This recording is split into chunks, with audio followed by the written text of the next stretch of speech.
রায়হান ভাই, আপনি আমাদের জন্য কি করতে পারবেন? তোদের জন্য কি করবো রে ভাই, নিজের জন্যই তো কিছু করতে পারি নাই। আরে আকাশ ভাই, কি বলেন ভাই? নিজের জন্যই তো কোনো কিছু করতে পারে না, আর আপনার জন্য আর আমার জন্য কি করবে? এই মনে এই দেখ, তুই কি কইতেছিস বেটা? নিজের জন্য কিছু করতে পারি নাই, খালি গার্লফ্রেন্ডটা ছাড়া সবই তো করতে পারি।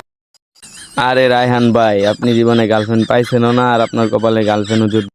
ওই কি রে ইমন, তুই দেখি আমার সাথে বেয়াদবি করতেছস বড় ভাইয়ের সাথে।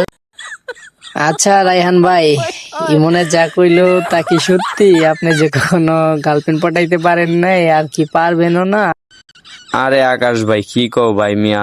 রায়হান ভাই যদি এতই দম থাকে, তাহলে 3 দিনের মধ্যে একটা গার্লফ্রেন্ড বাই করে দেখাক আমাদেরকে, তাহলেই বুঝবো রায়হান ভাইয়ের কতটা দম আছে। আরে রায়হান ভাই, আপনার জন্য কত বড় একটা চ্যালেঞ্জ ভাই! যদি পারেন 3 দিনের ভিতরে চ্যালেঞ্জটা কমপ্লিট করে দেখায় দেন আমাদের। আচ্ছা যা, তোদের চ্যালেঞ্জ আমি অ্যাকসেপ্ট করলাম। 3 দিনের ভিতরে একটা গার্লফ্রেন্ড পটায় দেখা।